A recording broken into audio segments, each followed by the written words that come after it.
Hey guys, Grindhead Jim here, back with another video. This time I wanted to talk about collections. We've talked about collecting and what it means to me and what it means to you. But I want to talk about the concept of the collection itself and why I am probably never going to be one of those guys that have a complete collection of any system. I know we probably all say that, right? But I'm serious. I don't have any aspirations of having a complete collection of anything. And I'll explain why. If I can't pull something off of the shelf and tell you why I have it, I probably don't need to have it. It doesn't matter why I have it. I just need to be able to give you a good reason why I have it. And I think that's fair. Let me explain. So, when I started collecting much more seriously 7-8 years ago, it really came down to me having games that I enjoyed playing or reminded me of something or evoked a feeling. I mean, there are some games that really aren't that much fun that I have fond memories of, so I have them. That's one thing, right? But for example, I'm not a sports game guy. I don't need to have a complete collection of Madden games or RBI baseball or anything like that.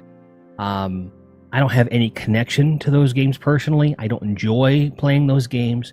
Those games will never be in my collection unless I just happen to come across them. And they will only stay in my collection if, for some reason, there is a fond memory attached to the lot they came with. I have an example. I have a copy of Jeopardy and Wheel of Fortune in my NES collection. I never played those games. I haven't played those games. And although I would probably enjoy them, I have no attachment to them. However, they do remind me of how I got a game I have a lot of attachment to, which is Nightmare on Elm Street for the NES. I managed to get 2 copies of that game at the same time. One in a lot, the other one in a separate auction, both on eBay. I got both of them at a very good price about 3 years ago, around 20 bucks. Which is fair. Normally you'll get it for 35 or 40. At the time it was even a bit higher, around 50, 60. So to get 2 copies of it, both in great condition for that price, is great. And the game by itself would give me a memory, but seeing the Wheel of Fortune and Jeopardy remind me more of the lot and the copy that I kept. The single copy that I got, which was in slightly less good condition than the other, I hung on to.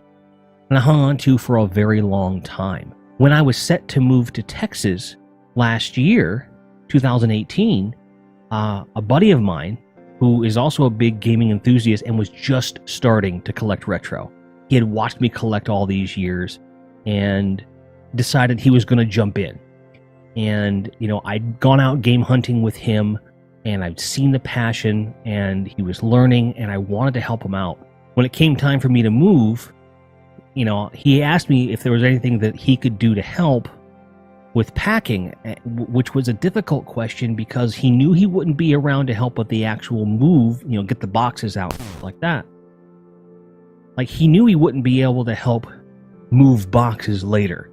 So he wanted to help pack while he had time. Me being very particular and him knowing how particular I am, he knew it was a question that would be difficult to answer. But I did come up with something.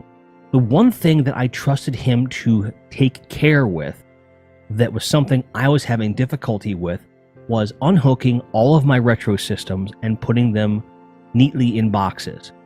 He did an amazing job with that. And I had been going full tilt with the packing so hard between that and work and streaming. I was exhausted. I knew it wasn't going to go well. And for him to take the time to do that was something that helped out so much. So I had already made a custom case for this copy of Nightmare on Elm Street, and I said, here is your first semi-uncommon valuable game. I handed it to him, and we looked it up on eBay and saw that the average selling price at that time was around 40, 50 bucks. And he was like, are you sure? I'm like, I have another copy in the box right over there. And he was just like, oh! Again, that Wheel of Fortune and Jeopardy will always be linked to all those memories, and I keep them on the shelf as a conversation piece. Plus, they fill out the collection, the covers are colorful, they look nice on the shelf. So if I get something as a pursuit of something else, or the rest of the day is pretty good, it's a memento of some experience. On the shelf it goes. You know, some games I've come across, like Metal Storm, I've mentioned in the past, that was something that I was vaguely aware of. Something I was very keen to play. I never got to rent it. I never got to play it. I had the Nintendo Power with it in there. I saw it on a Hidden Gems episode for Mike Matei from Cinemassacre. Saw the gameplay, and I'm like, man, that's got to be a good game. And even then, he mentioned it was getting more expensive. And in 2012, you were paying $80 bucks, 60 to 80 bucks on average for that game. I managed to get it in near perfect condition with the manual, granted loose, for around $35. And it was a steal even then. If you look at what that game's worth now, 100 to 150 loose, sometimes more with the manual, you know, that makes it a good investment. But I didn't really buy it for the investment. I bought it to play it.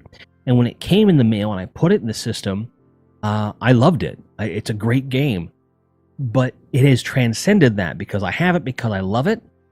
But also it's this thing that when I tell someone that I have Metal Storm in that condition and what I paid for it, they're like, so it's a great conversation piece. It's something that, from a collector to collector standpoint, you'll say, well, I got this. It was a really cool find. And that makes it worth having on the shelf. Sometimes you get games because you want to support a franchise that you have a lot of love for.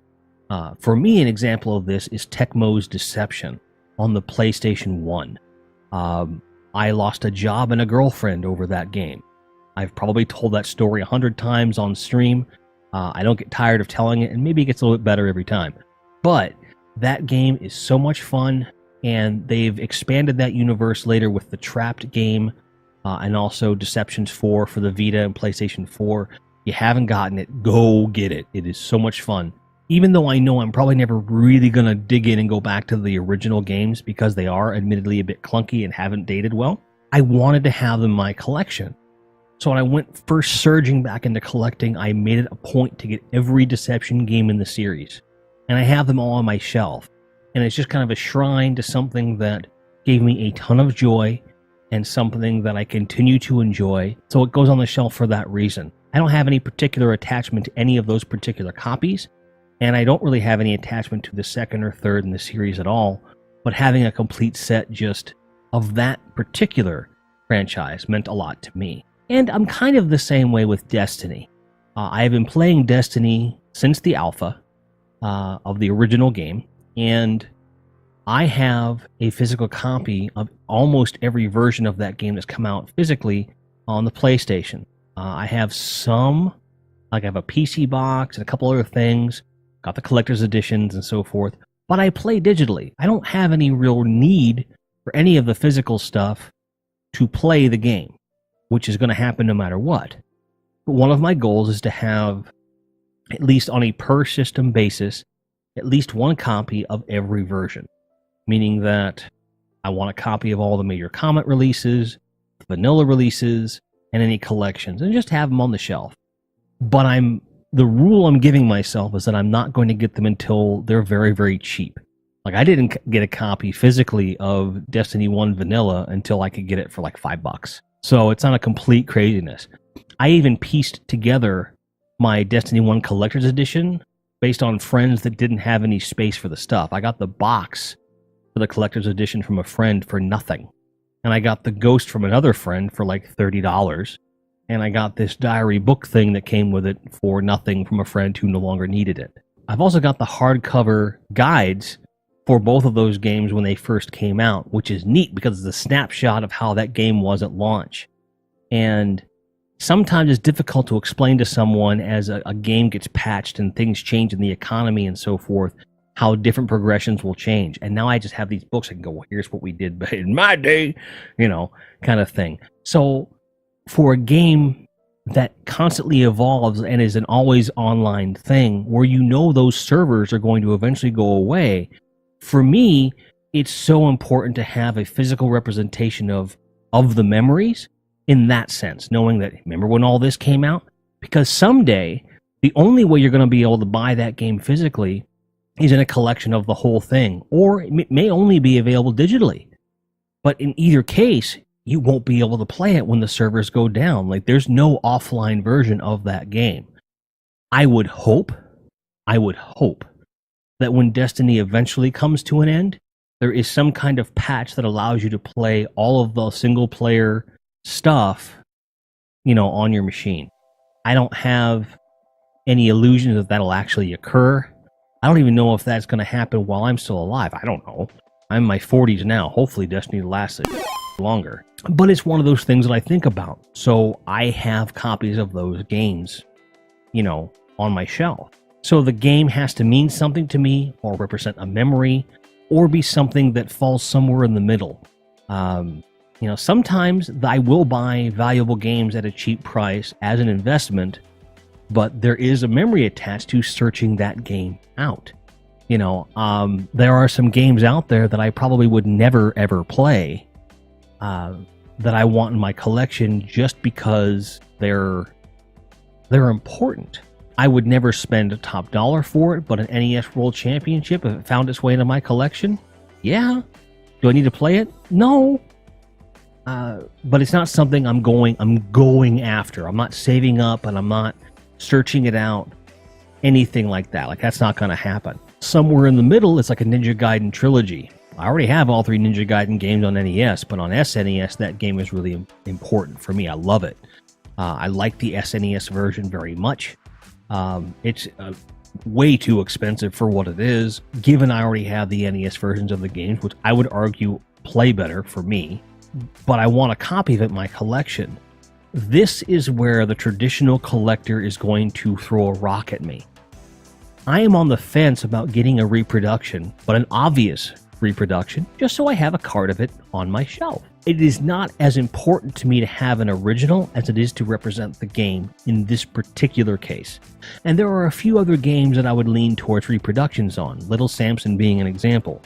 Although, for the price that it's going for, I wouldn't mind getting my hands on a Famicom version of the cart, just so I do have an original Little Samson in some form. They're about $200, $250. It's not crazy expensive compared to what Little Samson fetches in the American market. If I ever find myself with that kind of money that I can spend without even batting an eye, believe me, I will probably get a copy of Little Samson on Famicom. But because the game is so well regarded as a game, and it is such a nice conversation piece, I would not mind having an obvious reproduction for play use in my collection. And I realize that can be very cringy for some people that are like, no, you have to have the original.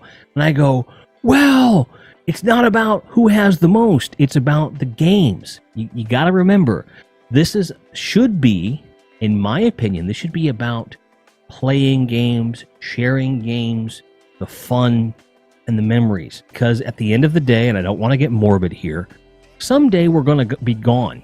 And our collections are never going to mean more to anyone else than us. They are never going to mean more to us than ourselves. Whether they're complete, whether they're curated, or anything in between, that collection was custom made for you. I feel like we sometimes confuse the chase or the end of the collecting endeavor with, well, I have all of it. Well, then there's that kind of now what? And I don't want to ever get to that. So my approach to collecting is very simple.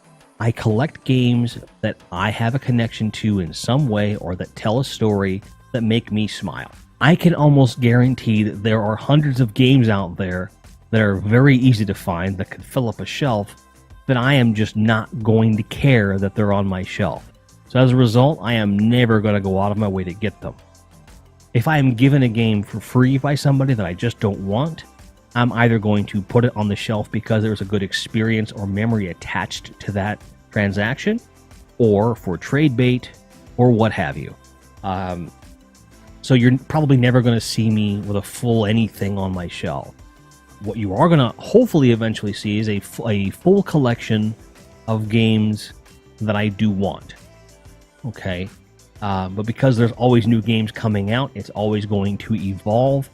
And so I would argue that unless you're after one specific range of collecting and you have everything, you're never really going to be done. And if you admit that to yourself, which I have admitted I will probably never stop collecting games on some level, even if it becomes a digital only thing because of finances or whatever.